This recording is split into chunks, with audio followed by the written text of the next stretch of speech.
Get ready for some great music and great stories. Band in Seattle starts right now.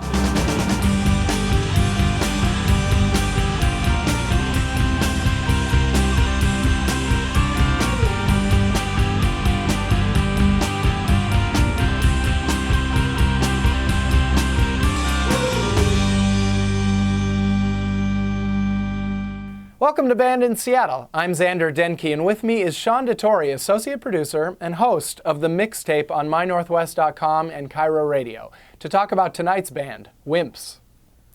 When you think of punk rock, you probably think of people like Joey Ramone or Sid Vicious, but Wimps is a perfect example of breaking the stereotype. Comprised of Rachel Radner, Matt Nice, and Dave Ram, this three-piece proves that all it takes is a punk rock attitude and super relatable songs about everything from, text messages to pizza crumbs on your floor.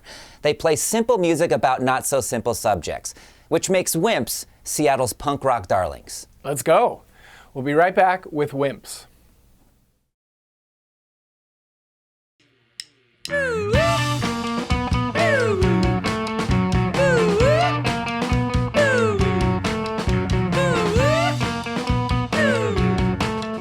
Hi, we're Wimps. Welcome to the jungle.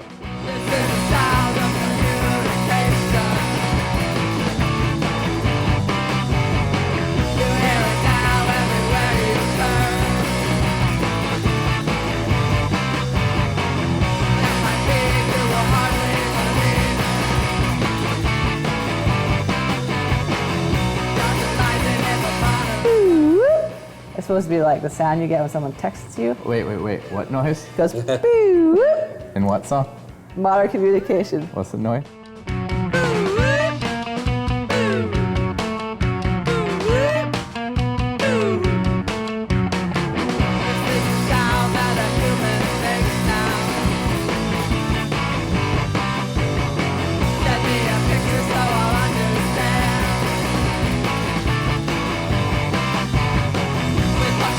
When people usually ask what Wimp sounds like, I say punk rock. And if they look at me weird, I'm like, well, it's not like, spikes and leather jackets punk rock. If someone isn't super into subgenres, I'll say punk broadly, because it does, I think, have a punk attitude, and songs are typically faster and a little bit louder. I think it's a good genre for people who technically don't know what they're doing very well. But I kind of feel like songwriting can be really great in punk rock, and I think in some ways it kind of reminds me of some folk artists where they're not really doing a lot of technically amazing stuff, but they're kind of singing about day-to-day problems. To me, punk rock is truthful stuff. We write songs about what we really do. There's other bands that are popular that you hear them and they're singing about climbing mountains or doing all sorts of stuff with ladies, or just weird stuff that they're not doing.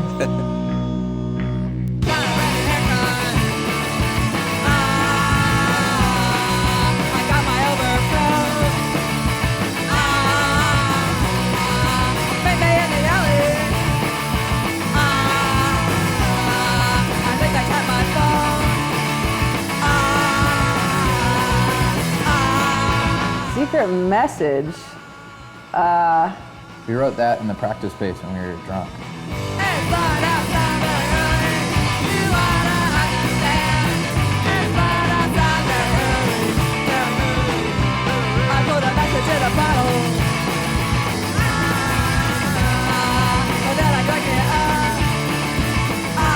Right, there was a brief period of time where we were practicing at one house, and then we were moving to a new practice space, and we were renting a practice space for a while.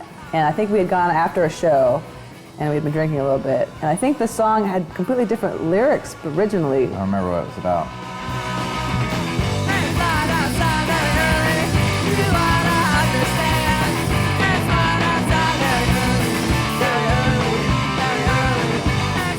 That was a song I was in Portland for. Yeah. Oh yeah, Dave was in Portland for a long time. Yeah. He was going to graduate school. There was a year when Dave was in Portland in grad school, and he dutifully drove up every weekend, which is a lot to add. I mean, it was, he needed to drive up that much, but he did. And I think it's what kind of kept the band going, because it would have been really hard to do it without him.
had a job where I had to bike to work like 45 minutes each way. And then I got the idea for the song. So then I was like, I remember I'd be like biking and I'd like pull out my phone because I'd record ideas into my phone. And I'd be like biking, and I think I have a recording of me like, need a distraction, like while I'm biking, and then I put it back. So I think the whole song has a pretty like kind of anxious feel to it. I didn't know that about it. Yeah, so excuse me.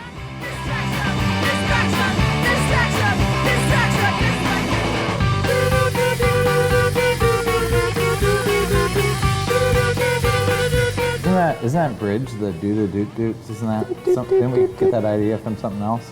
I can't, was there a buzz? Yeah, don't worry about that. Oh, Was that your your pants phone? buzzing? Yeah.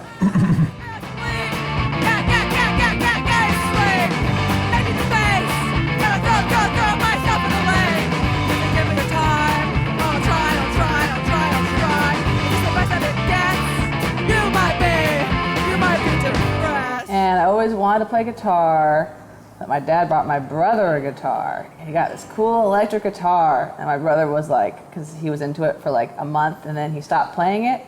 And I don't think they didn't take me seriously. I just don't think they thought I would really do it. But then I took his guitar out of his room. I snuck it into my room, and then I started kind of watching videos and listening to music. Super Me itself is about just the everyday superpowers of like getting out of bed and like battling your anxiety and like making it to work, and how that makes you like, oh, Super Me, I did it, made it through another day.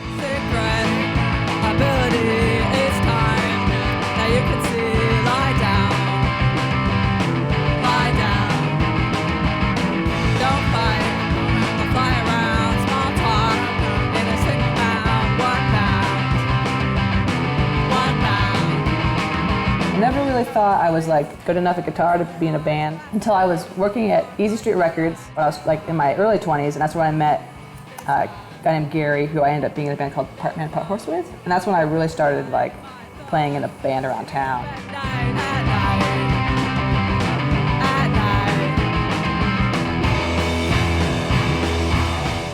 She was in the band Butts. I was like, those songs are kind of funny. Is that what most inspired you, was the band Butts? No. But she was in that band, and I was like, oh, those songs are fine. And I really liked you right off the bat as a person. And then when she asked me to be in another band, and we started writing songs together in that other band with a different drummer, then I was like, oh, wow, like you're very creative. She's very creative, like off the top of her head, spontaneous, and that's also how I write songs, so we can bounce ideas back and forth. The time is now for sleep. We have a song called that? Early to sleep, early to slumber. I've got your number. Slept in late.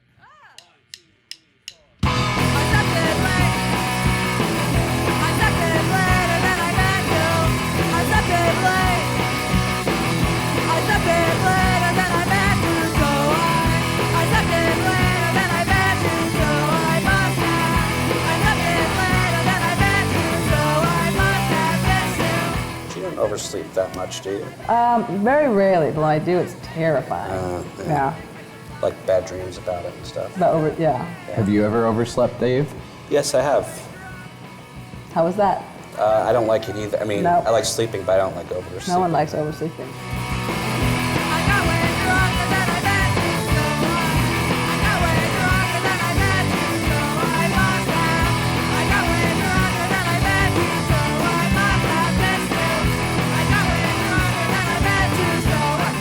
I don't know, the communication I think is really good as a band. I don't think we really argue musically over anything.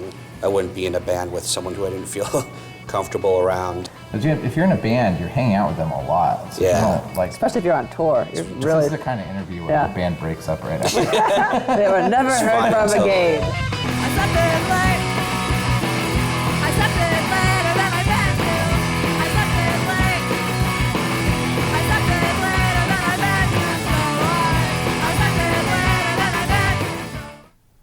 Wimps writes songs that are accessible to teenagers as well as people in their 30s, like me. Mainly because the whole band is in their 30s, like this guy. Sleeping in late to gentrification, how could you get more local than a song about the influx of bros on Capitol Hill? You don't. And could you get more punk rock than screaming your head off about those bros? I don't think you can't. No, you can't, bro. We'll be right back with more from Wimps. Bro. And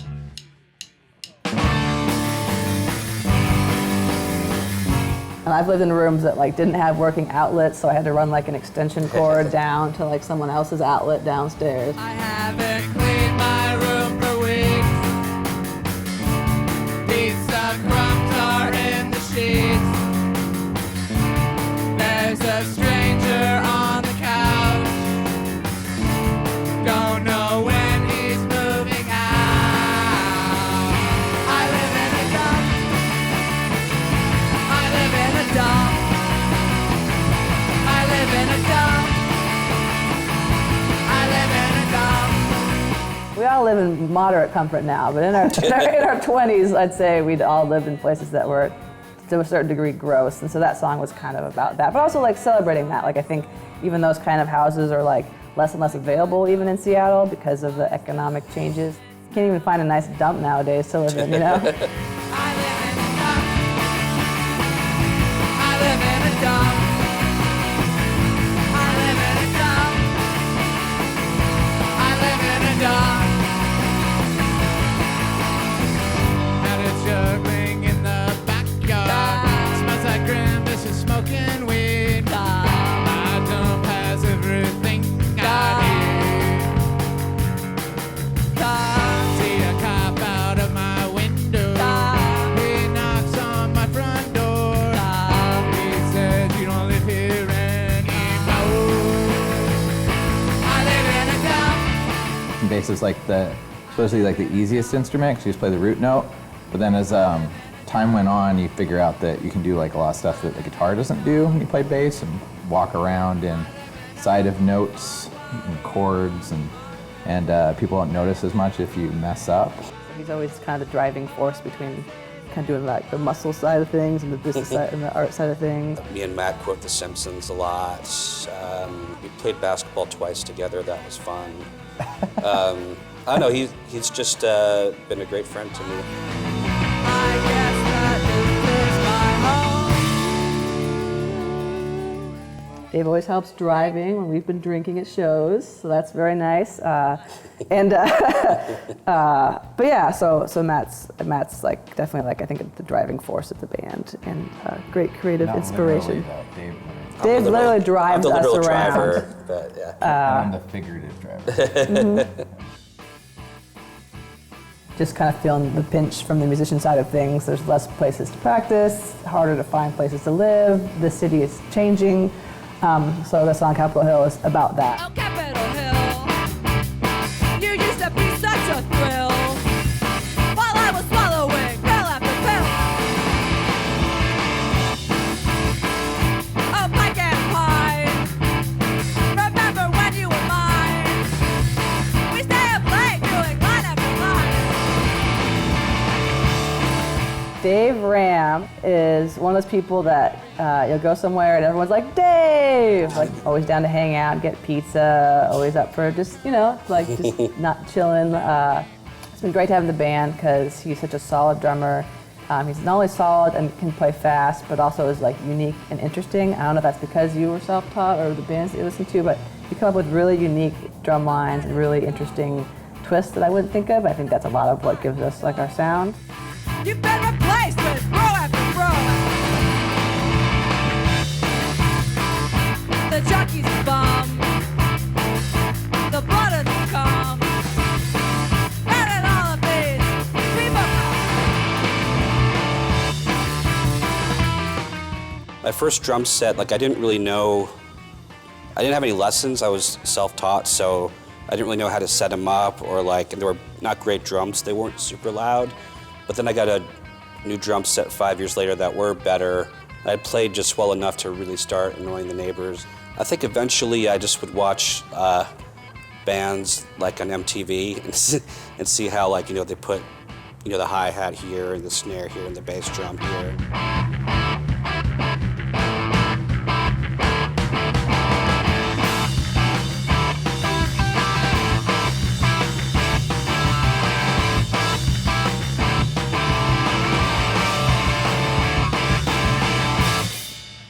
I was gonna swing guitar around my neck.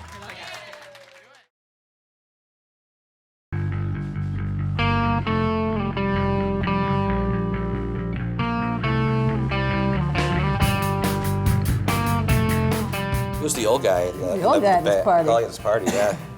It's all of us. Has anyone ever asked you if you were like someone's dad or anything?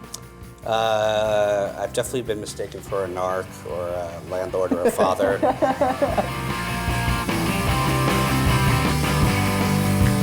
old guy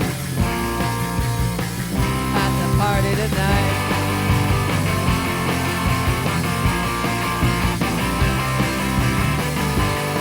Yes, I'm the old guy at the party, alright.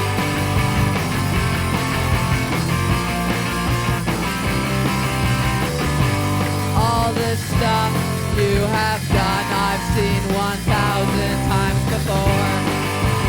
When this place in 1984. I think if we were like 19, it'd be like, let's quit our jobs and do this. Yeah. But it's like, we're in our 30s, and it's like, I think most bands, You're in even your great 30s. bands, I most like of us are in our 30s, even great bands have a certain lifespan and then they're over. It's like, most people are in their 20s and we're in our 30s, so. Once I was leaving a party and the kid was like, "No man, it's cool, it's over. You know, you don't have to come in, it's okay." And I was like, playing next. No, I'm not your dad. No, I'm not the landlord shutting me down. I'm just a man with no plans trying to spend some time at night getting out of the house. But hey kid, could I borrow a beer? I already drank the one that I brought with me on the way over here. The old guy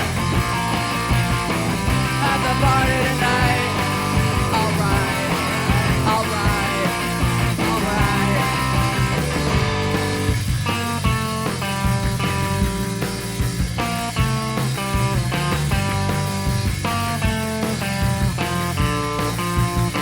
No,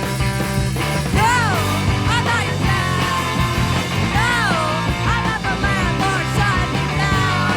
I'm just a man with no plans trying to spend some time at night getting out of the house. a lot of people talk about bands they're in and talk about hating the people they're in the bands with, or like how tedious practice is. Hang out with people you like, and then it's like no problem. You work all day long, you're tired, and you have a show, and you kind of have to get that energy going. And I wouldn't just do that for anybody.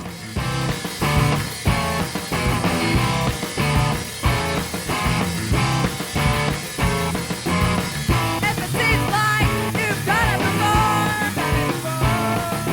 probably 'cause you've done it before. And if it feels like you're stuck here again, probably 'cause you're stuck here again. When your life is stuck on rock,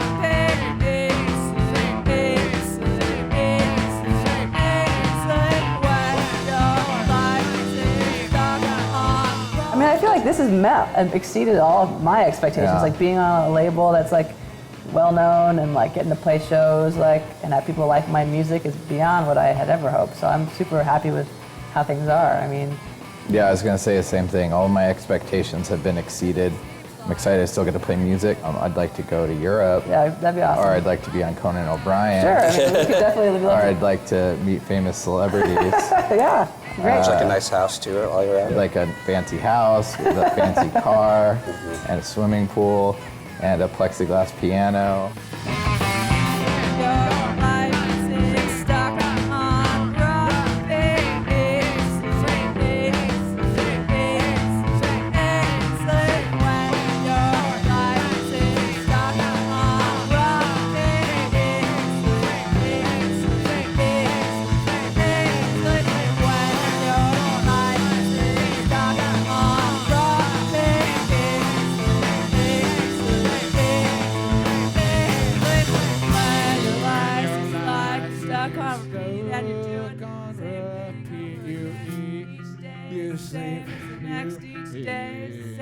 Next each day is the same as And your life Eddie. seems so gonna repeat you.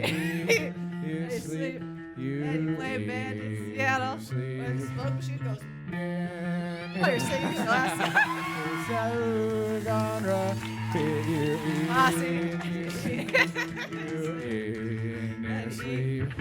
Eddie, sleep. Thank you. All right, that's it for tonight's Band in Seattle. If you want to hear more, check us out on bandinseattle.com, where you can hear full concerts and find links for more information about our bands and where they're playing next. Sean? Thanks, Xander, who's in his 30s. And to stay in touch with what's up in the local band scene, check out my program, The Mixtape. It's on mynorthwest.com and also Cairo Radio.